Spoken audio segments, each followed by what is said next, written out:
years, I'm flash, I'm brash, I'm a showman, I'm a promoter. It's a problem that 10 years ago might have brought me to my knees. And you come up against people like that, don't you? To be clear, I'm not talking about Frank Warren. I was just working like a dog, and I was unhealthy, I was unfit, I wasn't sleeping, I was eating, I was going out, and it was just like, I'm going to die. And you do not let these motherfuckers win. Do you understand me? By any means necessary, we will not be defeated. So welcome to the Ring Podcast, everybody, and a very warm welcome, Eddie Hearn.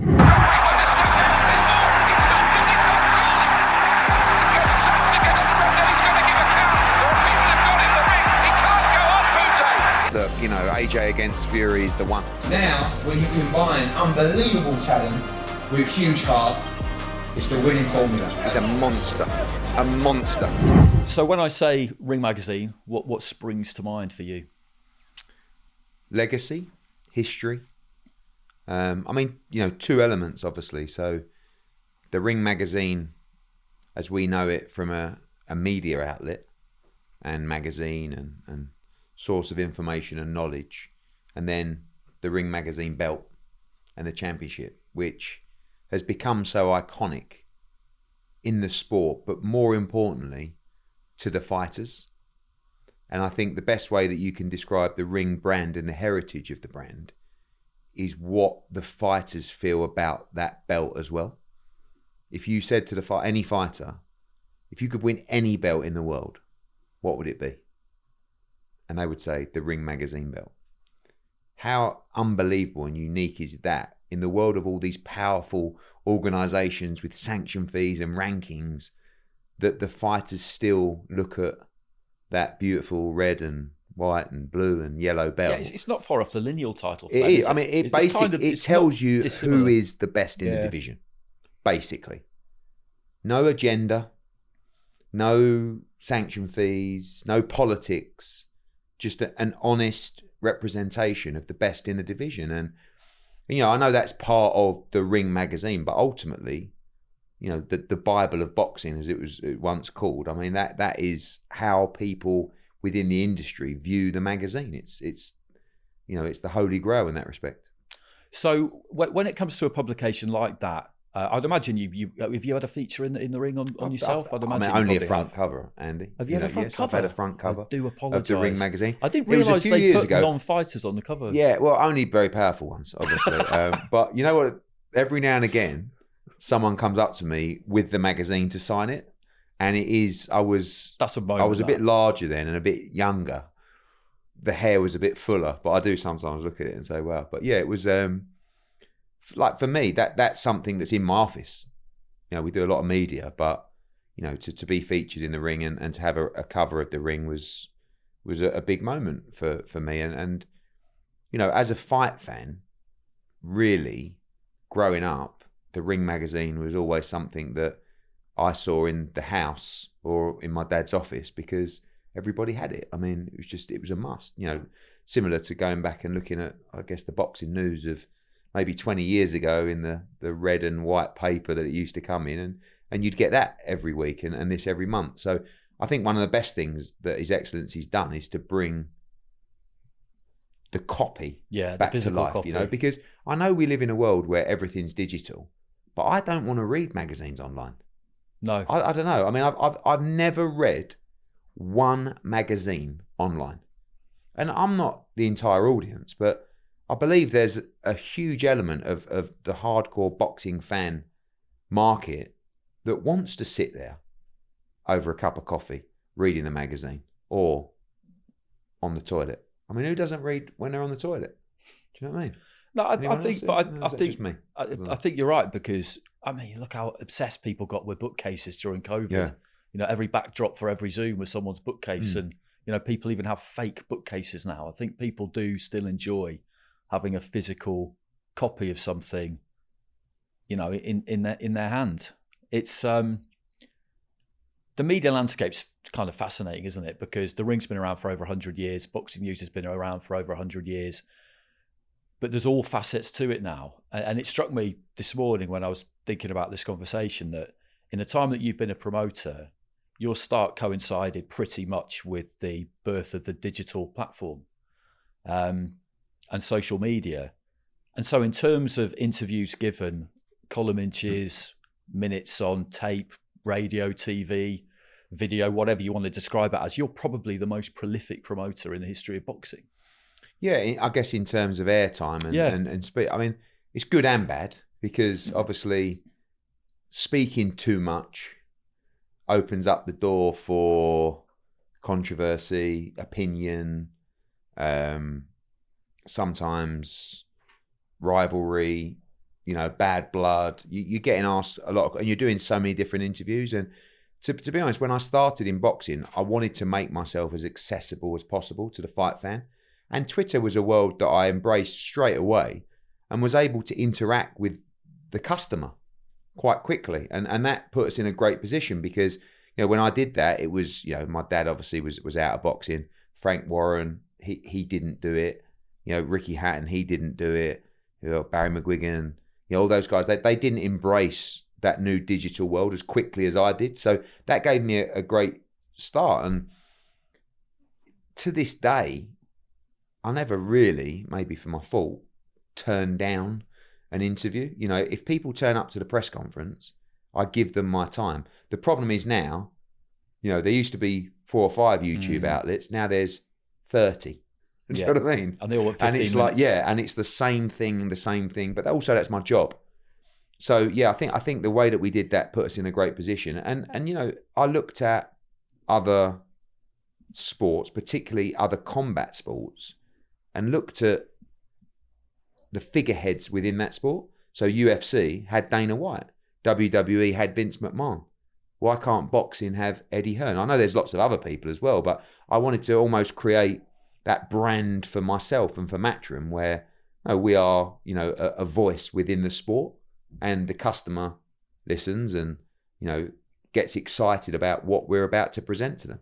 Yeah, I think another knock-on effect of that has been, or a result of that has been, the fact that I think people coming after you now do feel like they need to be able to do that. And some of the more established promoters who, as you say, weren't doing it as much, had to respond and be a bit more accessible. To give you due credit, though, you are quite a tough act to follow, because you are kind of unusually good at it. You must have known that.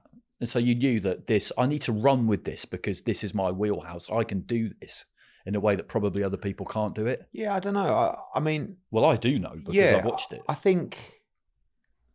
I'm not just trying to flatter. It's I think it's the nicest thing you've ever said to me, Andy. Thank you very much. I mean, but I think I'm a very good salesman. I have a huge passion for boxing. I think still, even when I talk to Frank Warren now, we're friends. I think people don't realise how long I've been around the sport and how much I know about the sport. It's like, even, and I'm never going to say I'm a trainer, but even tactic, like I've been watching boxing since I was 8. I've seen every style of fight. I've seen every type of fight. I've seen every dressing room. I've seen every training camp. I've seen every spar. Like, you can't, if I didn't have a huge knowledge about boxing after all that experience, I'd be an idiot. So the fact that I'm so passionate about the sport, I don't have a problem sitting down and talking about it and talking about our fighters.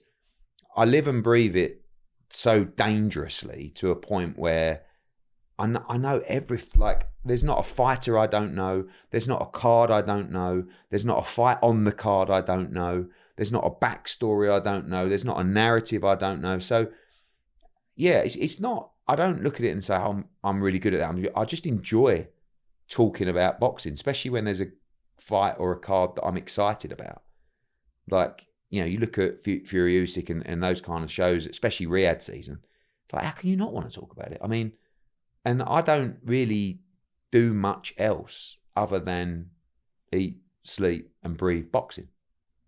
People sometimes say, what do you do in your spare time? It's like, probably watch a bit of boxing, or go to a show that's not mine, or train, or try and be around fight. Like, that's my whole life. So, yeah, it's a result that I'm good at it, but it doesn't feel like, a performance, if you like. It's just something, the passion that I have for the sport of boxing.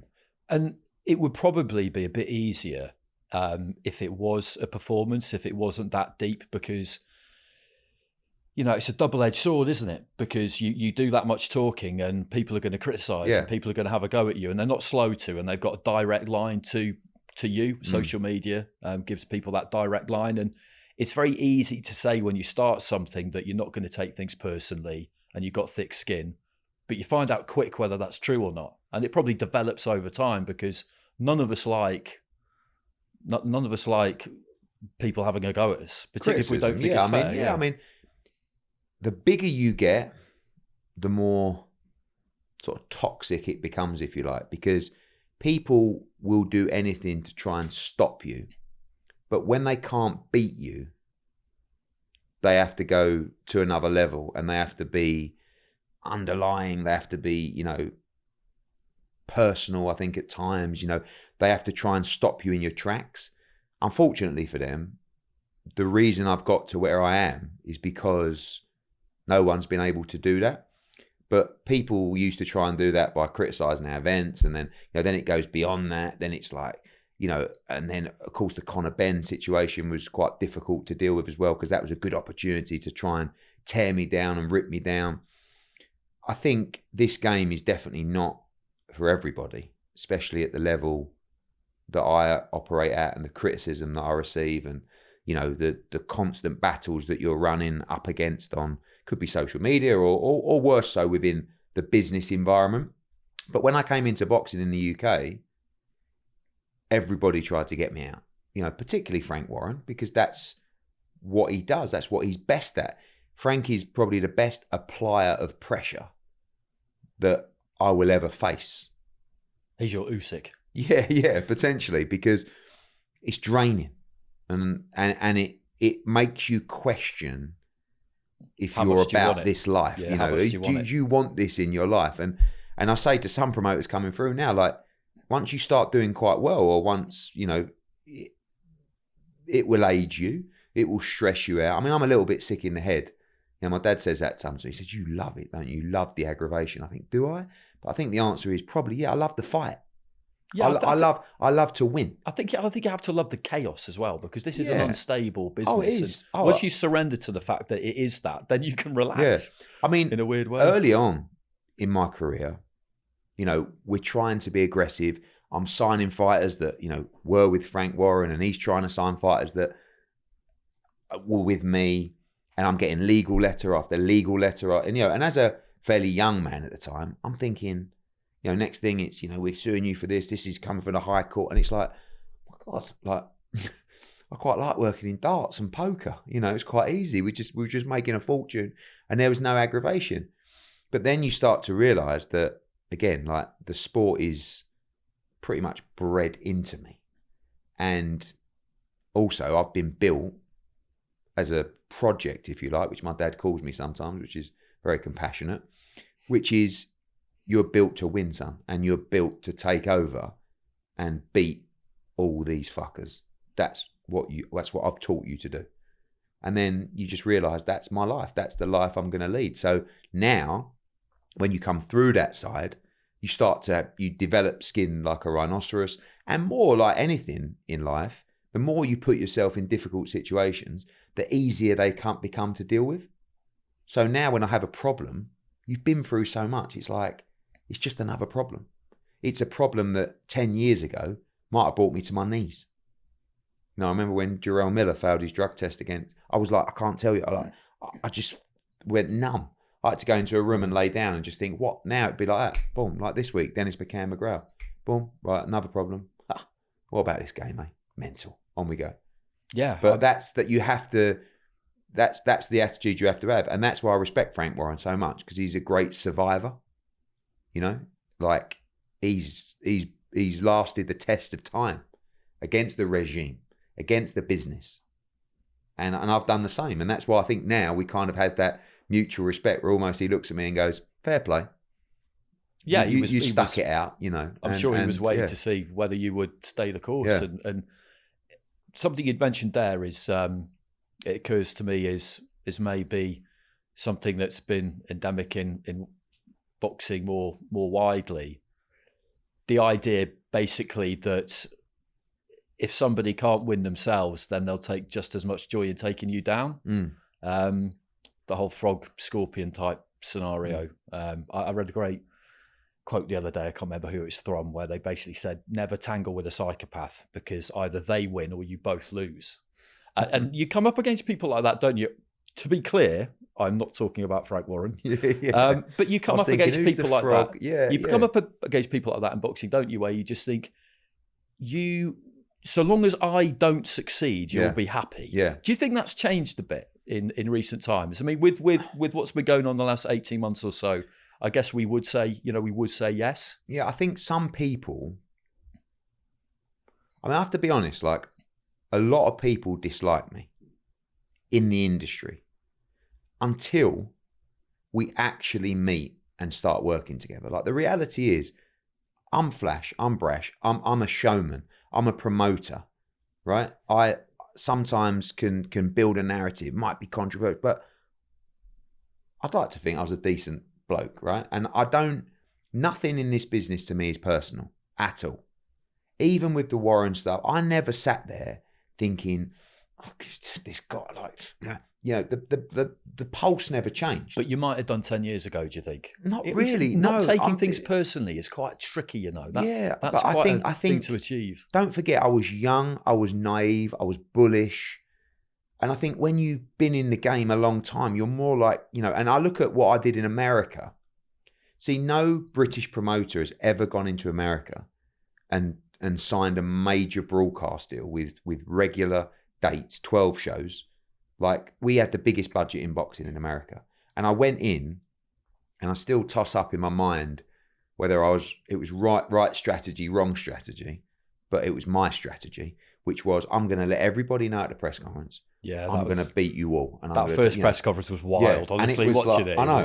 And maybe I should have gone in quiet, but again, it's not my style. It wouldn't have been me. No, you. And when I did that, Bob Arum, Oscar De La Hoya, Al Heyman, all Lou DiBella, all almost come together and went, whatever we do, we have to get this guy out of boxing in America.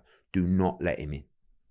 And that was what I was up against in the early years. We overcame that, and now we're arguably the biggest in America. You got a lot of big promoters, but still a lot of those people are desperate. Whatever it takes, whatever we have to do, whatever we have to say, stop him.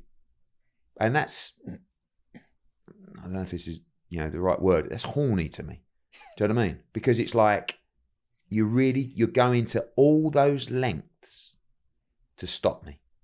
And that makes me understand how good I am and the presence that we have, So, but Riyadh season has brought a lot of those rifts, together, and has broken a lot of those boundaries. Not everybody. There's still a handful that would still love to see me out. But the smart ones have dropped it. And then when we get together, as I said, I'd like to think people will go, actually, he's all right. I mean, our reputation in boxing is second to none in terms of our integrity, in terms of our relationships with fighters, our pay to fighters, everything spot on. And that's because we operate our business in a real way. So when I meet Frank, and then when we go out for dinner, and then we start talking boxing, you kind of go home and you go, oh, he's all right, isn't he? And I think he said the same. And then that relationship, now we're doing so much business here. I speak to George Warren every day. And it extends beyond Riyadh season. It's so good for the sport. Now they've done a broadcast deal with DAZN. We're on the same platform, right? The potential is incredible. But I can do that. I can do that with Aaron. I can do that with Heyman. I can do that with Oscar. There's so much business to be done, but you have to cleanse yourself and go, like that was with Warren. 15 years we never spoke. And in my head, we were never going to speak. Ever. This is just life. And then all of a sudden, bang, His Excellency comes in. Oh, you stop it, you two. You are working together, get on with it. And we're like, all right, mate, look, whatever. Like, let's not mess this up. And then 5v5 and then so much, and then you really think, how on earth did we not do this years ago? And also, not just is it good for boxing, I'm enjoying it because it's not like that every day. Every day. It's like, actually, let's see where we can take this sport.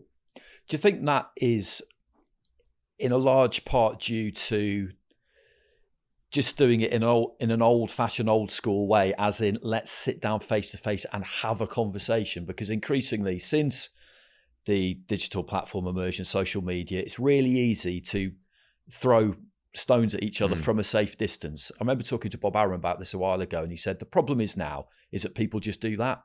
Back in the day, we had more collegiality. We would have to sit down and have a conversation, because that was really, it was either that or the phone. Those were the only two means of communication. Because it, as you just said, it just seems that if you do actually connect with someone on that much more human level, then you're more likely to get somewhere, because you can see that they are just a person, and they can see the same thing about you. I mean, the clickbait is what drives people away. I could give an interview and I could praise Frank Warren, but I could also say, I don't know, Warren's done. I'm the new, and he just sees that, and he sees and that's him. Then he calls IFL to come in, does another interview himself, and then it's out of control. The same with Aram. He would read certain amounts that, and we're all competitive. I think that's the main thing. We all want to be the best. We all want to win.